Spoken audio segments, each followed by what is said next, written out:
A palavra diz, nesse capítulo de Daniel 3, que o rei Nabucodonosor, ele mandou erguer uma estátua de ouro. Ele convocou toda a Babilônia para estar diante da estátua, e toda vez que tocasse os instrumentos que a Bíblia cita, e são vários, todos que estavam ali tinham que se prostrar diante daquela estátua, amém? E toda vez que tocava aqueles instrumentos, 3 jovens, Sadraque, Mesaque e Abednego, eles não se prostravam. Eram os únicos 3 que ficavam de pé, desobedecendo a ordem do rei, de adorar aquela imagem de ouro. Amém? Aí, continuemos aqui então, versículo 16. Sadraque, Mesaque e Abednego responderam ao rei: ó Nabucodonosor, não precisamos defender-nos diante de ti.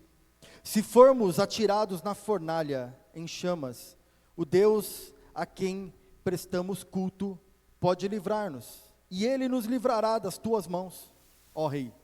Mas se ele não nos livrar, saiba, ó rei, que não prestaremos culto aos seus deuses, nem adoraremos a imagem de ouro que mandaste erguer. Nabucodonosor ficou tão furioso com Sadraque, Mesaque e Abednego, que o seu semblante mudou, deu ordem para que a fornalha fosse aquecida 7 vezes mais do que o costume, e ordenou que alguns dos soldados mais fortes de seu exército amarrassem Sadraque, Mesaque e Abednego e os atirassem na fornalha em chamas. Os 3 homens, vestidos com seus mantos, calções, turbantes e outras roupas, foram amarrados e atirados na fornalha, extraordinariamente quente.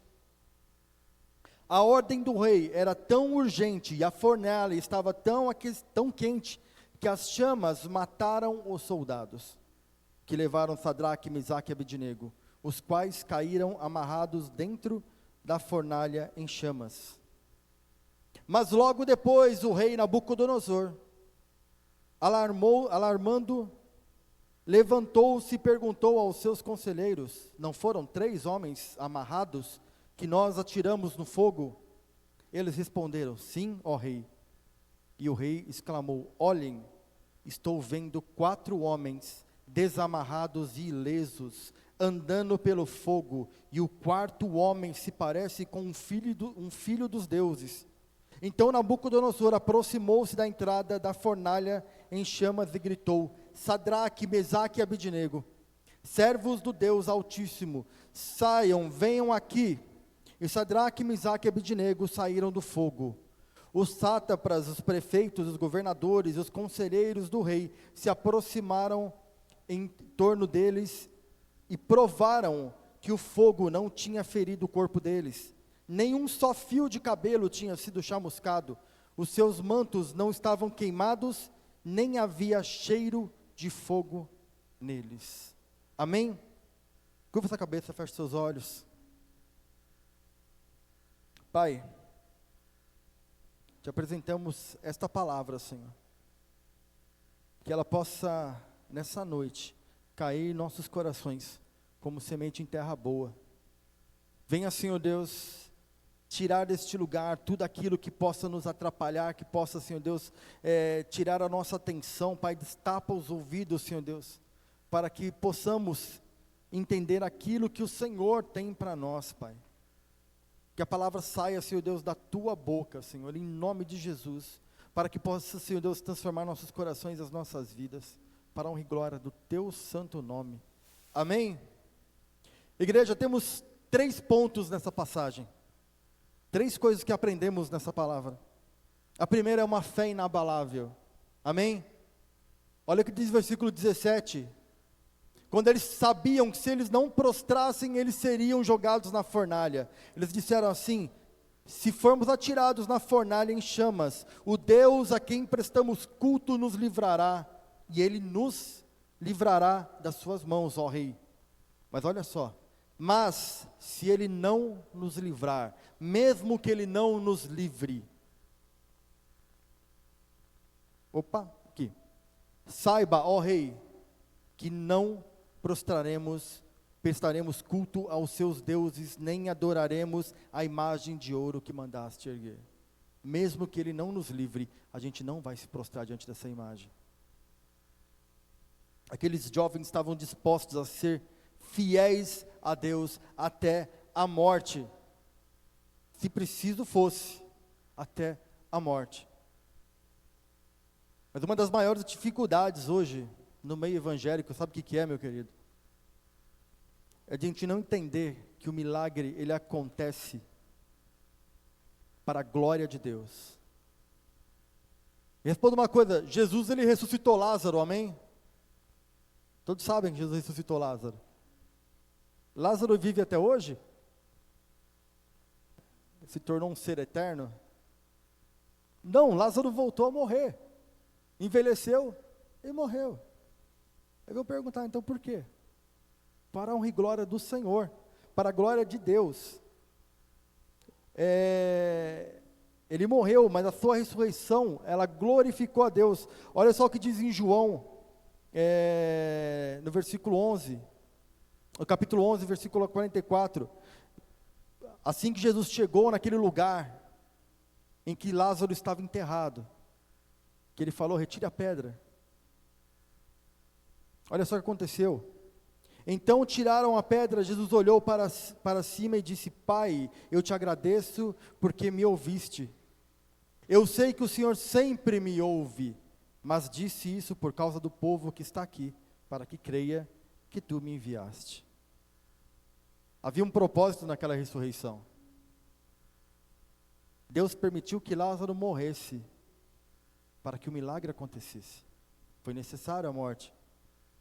Deus permitiu que Nabucodonosor, ele construísse a imagem, ele permitiu que ele fizesse o decreto, ele permitiu que os 3 jovens fossem jogados na fornalha. E muitas vezes nós perguntamos para Deus, por que Ele está permitindo que passemos por tais coisas? Senhor, por que estamos passando por isso? Senhor, por que eu passo por isso? Por que estamos passando por isso? Por que a igreja passa por isso? Por quê? Não confunda uma coisa, amém? O Senhor, Ele permite que passamos por muitas coisas, mas muitas vezes somos nós mesmos que damos legalidade, amém? Então é uma coisa diferente da outra. Às vezes pode falar assim, tá, então o Senhor está permitindo que eu passe por um problema de separação. Não, meu querido, Ele está permitindo por algum motivo, mas não é Deus, amém? Não é Deus. Por algum motivo foi dado alguma brecha e o diabo entrou e atacou na sua vida. Então a gente não pode confundir essas duas coisas. Mas muitas vezes o Senhor permite que passamos por algo que vai nos ferir, vai nos machucar, para que Ele possa nos curar, para que a glória dEle se manifeste. Amém? Aqueles jovens, eles eram fiéis ao Senhor. Eles estavam na Babilônia, mas eles não se contaminaram com as coisas da Babilônia. Mas mesmo assim, Deus permitiu que eles fossem jogados na fornalha, para que o mover dele fosse visto, não só por aqueles 3 jovens, mas por todos aqueles que estavam ali e adoraram aquela imagem, para poder dizer e mostrar quem era o Deus verdadeiro. Me diz uma coisa, o que seria se Jesus tivesse, naquele momento em que foram avisar para ele, que Lázaro tinha morrido, se ele tivesse saído, tivesse ido curado Lázaro? Poucos estariam sabendo desse milagre, seria algo talvez até comum. Quando avisaram Jesus que Lázaro estava doente, ele falou, beleza, fique em paz, vai dar tudo certo. Ele demorou um tempo para sair. Quando ele saiu, vieram no meio do caminho e falaram, o seu amigo está morto. Mesmo assim ele foi lá, e a palavra fala, para que a glória do Senhor fosse vista para aquele povo, para que eles soubessem que foi o Senhor que enviou Jesus naquele lugar. Lázaro precisou morrer. Aqueles jovens precisaram passar pela fornalha. Se Deus tivesse impedido então, aqueles jovens de entrar na fornalha, ou tivesse impedido que Nabucodonosor tivesse construído aquela estátua, essa manifestação maravilhosa não teria acontecido no meio deles. Aquele povo não teria visto isso acontecendo. Nabucodonosor não teria presenciado a ação do Deus verdadeiro, que não era aquela estátua de ouro que ele tinha feito. Amém? Glória a Deus. Vou te falar uma coisa, que muitos aqui têm testemunhos de milagres. E vou fazer uma pergunta para você. Se Deus tivesse agido antes, e não tivesse permitido você passar por algumas coisas que levaram aqueles milagres a acontecer, você hoje teria um testemunho? Às vezes é uma doença. Você podia falar, por que Deus permitiu que eu tivesse essa doença? Para que a glória dele fosse manifesta através da cura. Eu estou falando isso, meu querido, porque eu tenho isso na minha casa. O Mateus, com 2 anos de idade, ele foi diagnosticado com hidrocefalia. E eu, Andréia, a gente caiu em prantos diante do Senhor, a gente se humilhou diante do Senhor, falou, Senhor, é um presente que o Senhor nos deu. Ele já tinha feito 2 exames, faltava um. Não lembro se era ressonância magnética ou se era tomografia. O médico tinha explicado, falou assim, vamos fazer um exame agora para ver qual que é a espessura do canal do líquor. Dependendo de como for, a gente vai ter que fazer uma cirurgia na cabeça, colocar um dreno para o estômago, né? Para o líquor ir para o estômago. E a gente ficava imaginando aquele menino com 2 anos de idade, passando por uma cirurgia na cabeça desse jeito. E a gente clamava ao Senhor, a gente clamava ao Senhor, a gente clamava ao Senhor. A gente procurou de todas as formas, a gente saiu daqui, foi para um lugar, acho que a 300 quilômetros de distância, que a gente sabia que lá estava tendo um retiro de cura e libertação. Eu falei, o Senhor vai curar, o Senhor vai curar, eu creio, eu creio, eu creio. E nós fomos até aquele lugar. A gente esperava que alguém que estivesse lá pregando ia falar, o rapazinho loirinho ali, está sendo curado, mas não aconteceu. Mas nós voltamos para casa com a fé de que mesmo que a gente não tivesse ficado sabendo disso lá, o Senhor poderia agir. A gente foi para o hospital fazer o último exame que precisava fazer.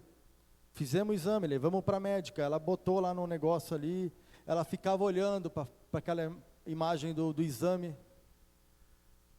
E ela falou, não sei o que aconteceu não. Ela pegou uma caneta, ela falou assim, era para mostrar que estava...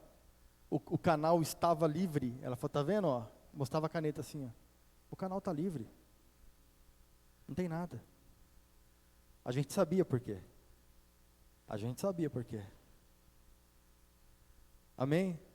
Agora fala uma coisa, se eu não tivesse passado por isso, meu querido. Quantas vezes na minha vida eu estava a ponto de perder a fé por vários motivos, por várias questões. E eu lembrava do que Deus fez na vida do meu filho com 2 anos de idade.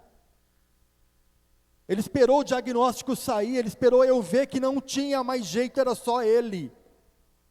E quando eu vi que era só ele, nós clamamos a ele e ele fez. Mas eu precisei passar por aquilo. Choramos muito, foi doloroso. Cada convulsão que ele tinha, a gente se desmanchava. A gente achava que ia perder ele a qualquer momento.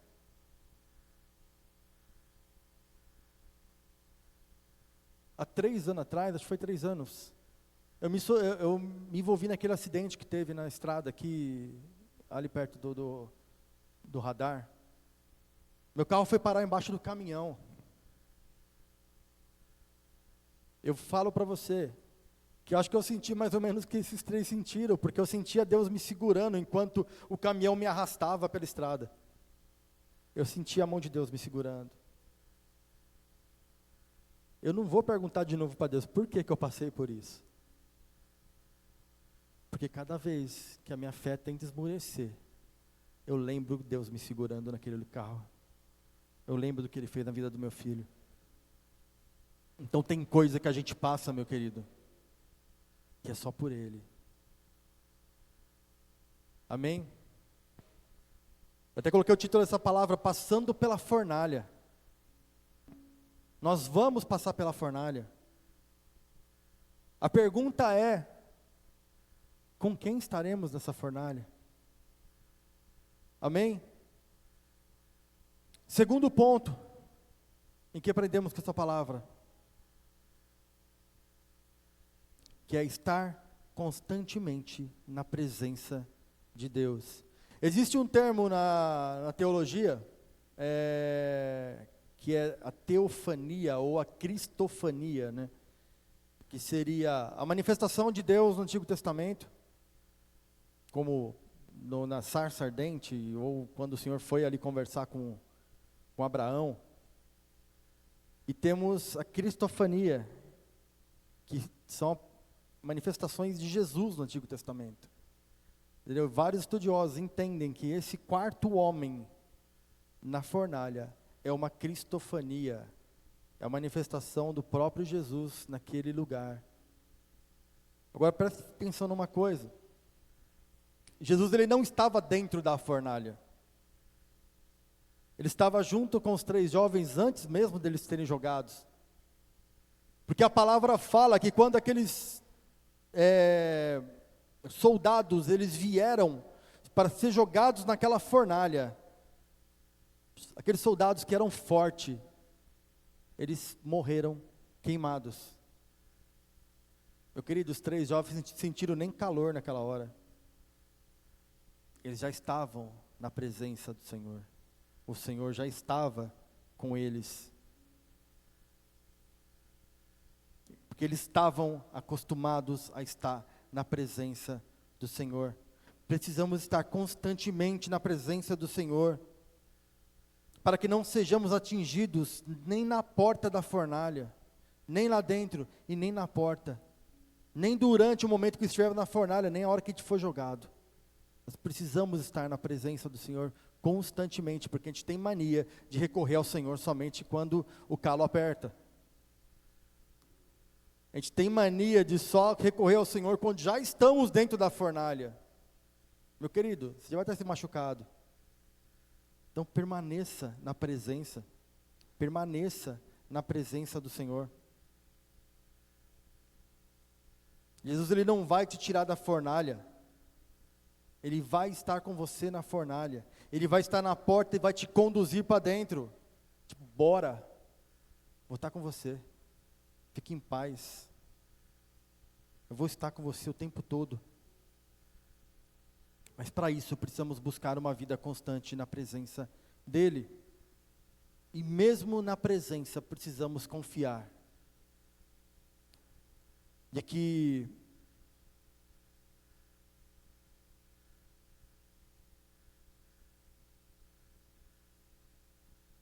nós precisamos confiar que mesmo que não estejamos vendo o mover, de que Ele está conosco ali. Os jovens só viram o mover depois que os guardas morreram. Só foram entender o que está acontecendo quando os guardas morreram. Tipo, por que eles morreram e eu não? Por que meu cabelo nem queimou, minha roupa nem ficou cheirando a queimado? Eles só viram se mover depois, quando eles estavam ali e viram isso acontecendo. Olha o que diz em Mateus 8, versículo 23. Quando eu falo que a gente sabe que está na presença do Senhor, mas precisamos mesmo assim confiar. Entrando ele no barco, seus discípulos o seguiram. De repente uma violenta tempestade abalou-se sobre o mar, de forma que as ondas inundaram o barco. Jesus, porém, dormia. Os discípulos foram acordá-lo, chamando: Senhor, salva-nos, vamos morrer. Ele perguntou: por que vocês estão com tanto medo, homens de pouca fé? Então ele se levantou e repreendeu os ventos e o mar, e fez uma completa bonança. Jesus, ele estava ali, ele estava presente, mesmo dormindo, ele estava ali. E perguntou: por que vocês estão com medo? Eu estou aqui. Quantas vezes na fornalha Ele vai nos perguntar: por que você está com medo? Eu estou aqui. Calma. Deus perguntou, Ele nos pergunta hoje: por que vocês estão com tanto medo? Ele está no barco, Ele está na fornalha. Para que tanta preocupação? Para quê? Isaías capítulo 55, versículo 8. A palavra diz assim: pois os meus pensamentos não são os seus pensamentos, nem os meus caminhos são os seus caminhos, declara o Senhor. Assim como o céu está mais alto que a terra, também os meus caminhos são mais altos que o caminho de vocês.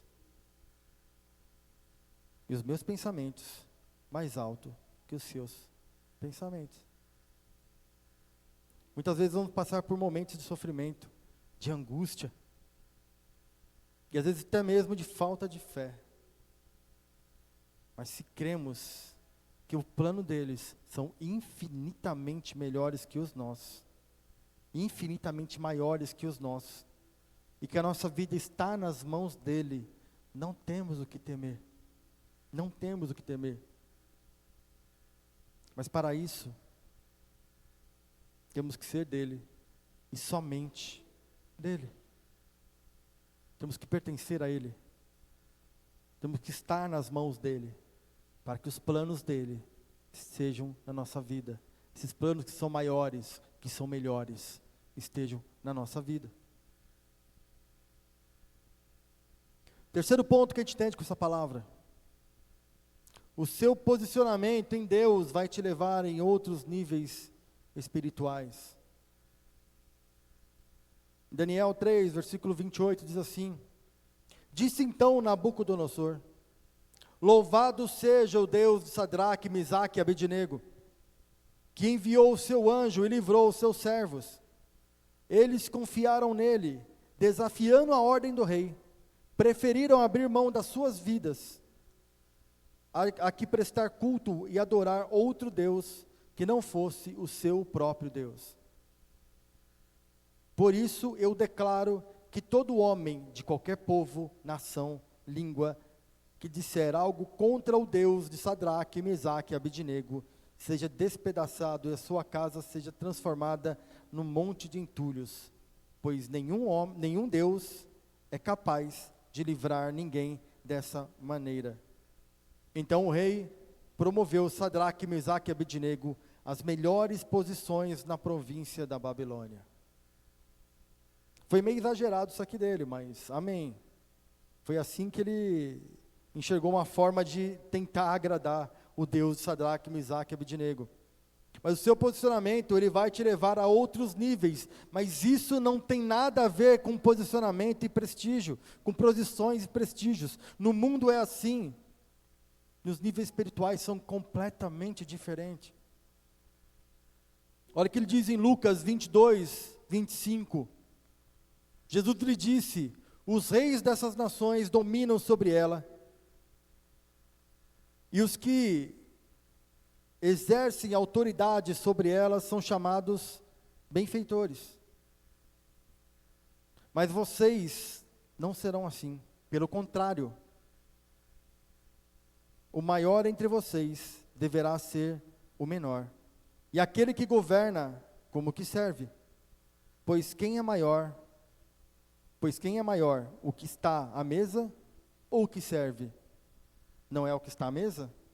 Mas eu estou entre vocês como quem serve. O Senhor dos senhores, ele veio como servo. Porque eu vou me apegar a títulos e a posições, buscando a aprovação de homens? Nosso coração caído, ele sempre vai buscar pela arrogância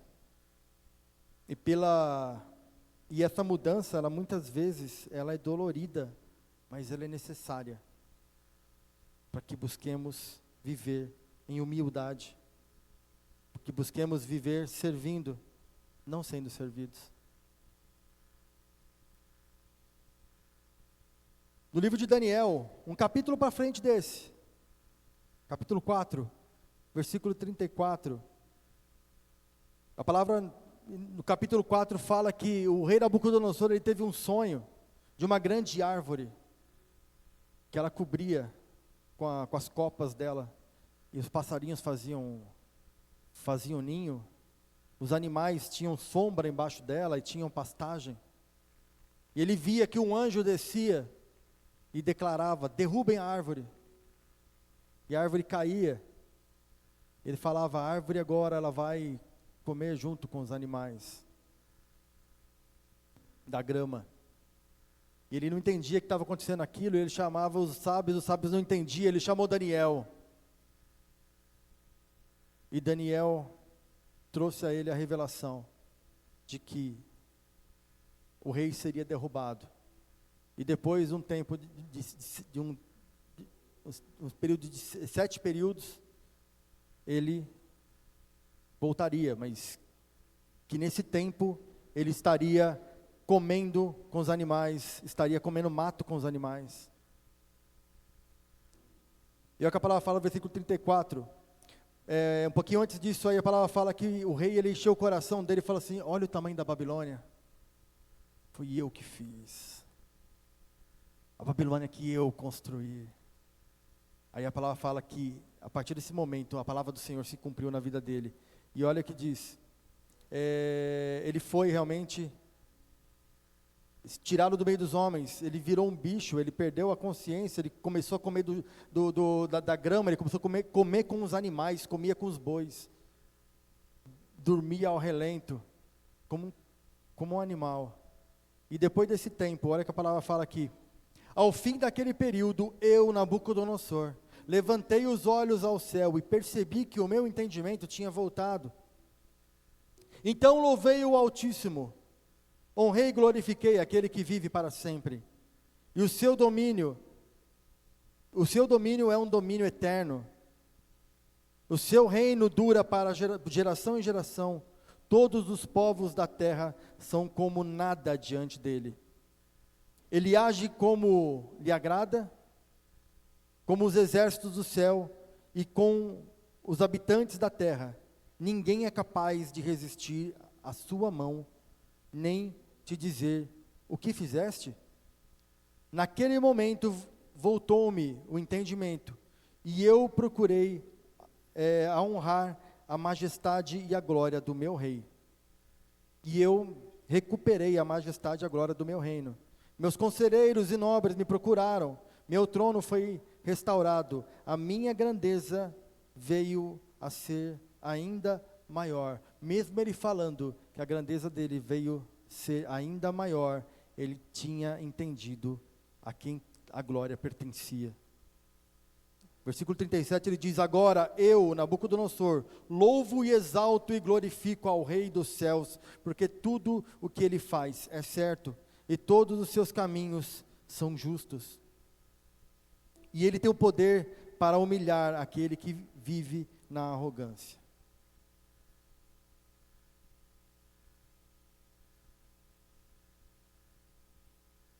A pergunta é, meu querido, vai precisar que muitas vezes o Senhor nos faça comer capim, como ele fez com Nabucodonosor, para que a gente reconheça que a glória pertence somente a ele? Nada para nós, nada para nós. Estamos falando que para que ele esteja conosco na fornalha, precisamos ser humildes. Paulo em Coríntios, Paulo com toda os títulos que Paulo tinha, quando Paulo se converte, olha só, Paulo em Coríntios, ele se apresenta como servo de Cristo. Paulo, servo de Cristo. Em 1 Timóteo 1,15 ele diz: Cristo Jesus veio ao mundo para salvar os pecadores, dos quais eu sou o pior deles. O próprio apóstolo Paulo se reconhecia como o pior dos pecadores. E quantos de nós acha que é quase um querubim? Meu querido, esse é o momento de a gente entender quem somos. Entender que somos pecadores.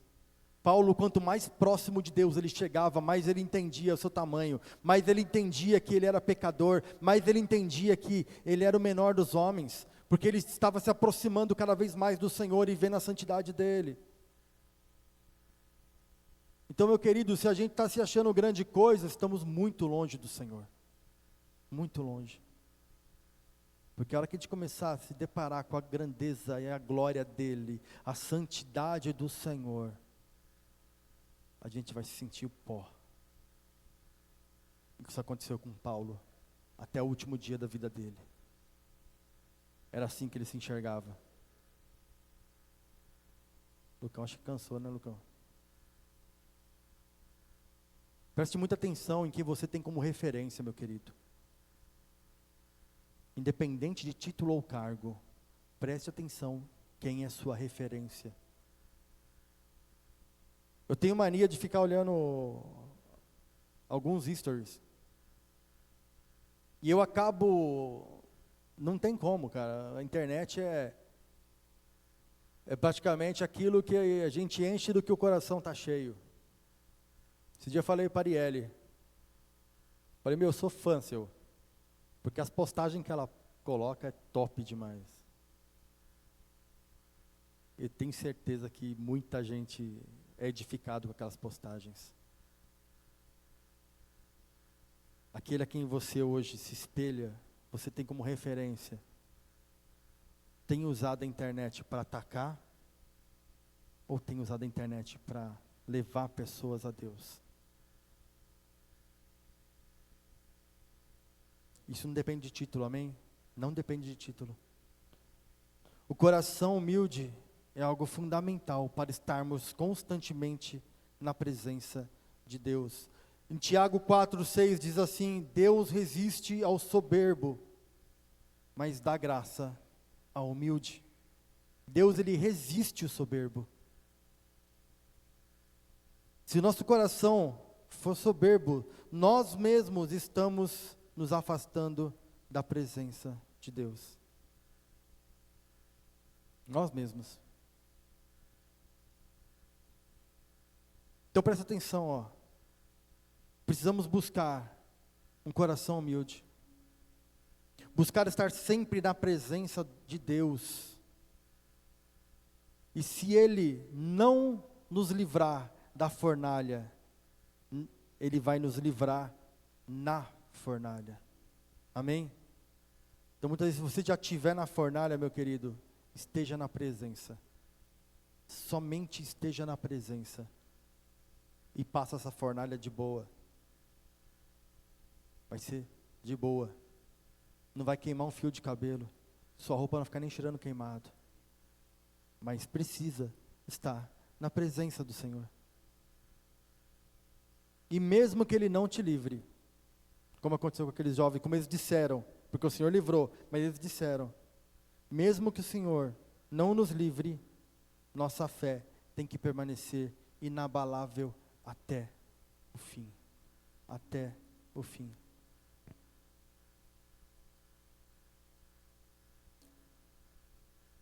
Viemos um tempo em que talvez você falar que você está vindo na igreja não para buscar aquilo que Deus pode te dar, mas para buscar o que Ele é, está indo de encontro ao que muitos pregadores e muitas igrejas têm feito, mas que tem arrastado pessoas por coisas. Desde que a igreja mudou para Avance, o pastor tem falado de uma igreja bíblica, de um evangelho verdadeiro. O evangelho verdadeiro é o evangelho da cruz. É o evangelho da cruz.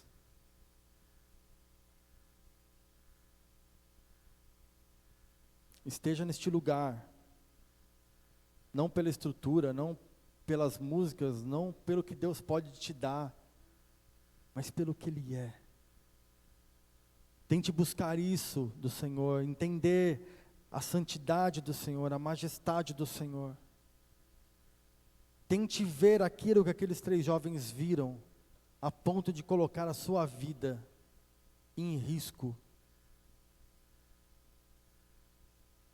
por aquele Deus que é santo, por aquele Deus que é santo. E Ele vai estar com você na fornalha, meu querido. Mas se você buscá-lo pelo que Ele é, como aqueles 3 jovens, ele sabia, ele falou assim, Ele vai nos livrar, mas mesmo que Ele não nos livre, nós não vamos nos prostrar diante da sua imagem. O que às vezes falta para a gente é falar um pouco disso. Eu confio no Senhor, o Senhor está comigo, Ele vai me livrar, mas mesmo que Ele não me livre, eu estou com o Senhor. Eu estou com Ele. Eu fico pensando quando eu sofri aquele acidente. Eu saí de lá sem um arranhão. O cara do SAMU até olhou, viu o meu carro e falou, cadê o motorista? Eu falei, sou eu. Ele olhou para mim e falou, como assim? Mas eu fico pensando, se eu tivesse perdido uma perna que seja, não vou falar que eu tivesse morrido ali não, mas se eu tivesse perdido uma perna naquele acidente, eu ainda confiaria no meu Deus da mesma forma? É isso que esses jovens fizeram. Não importa, não interessa o que vai acontecer com a gente não vai desonrar o nosso Deus. Mas na hora que eles chegaram na porta daquela fornalha, o Senhor estava lá. O Senhor estava lá. O Senhor livrou eles desde a entrada. A manifestação da glória do Senhor foi vista por aquele rei. O que você tem passado, meu querido?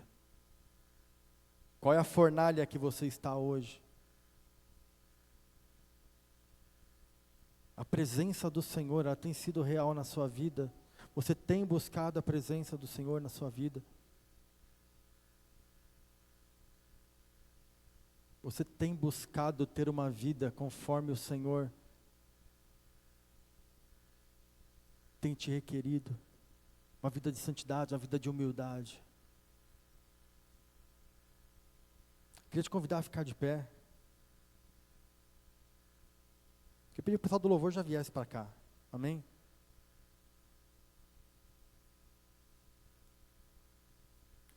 Queria que eu curvasse sua cabeça, fechasse seus olhos.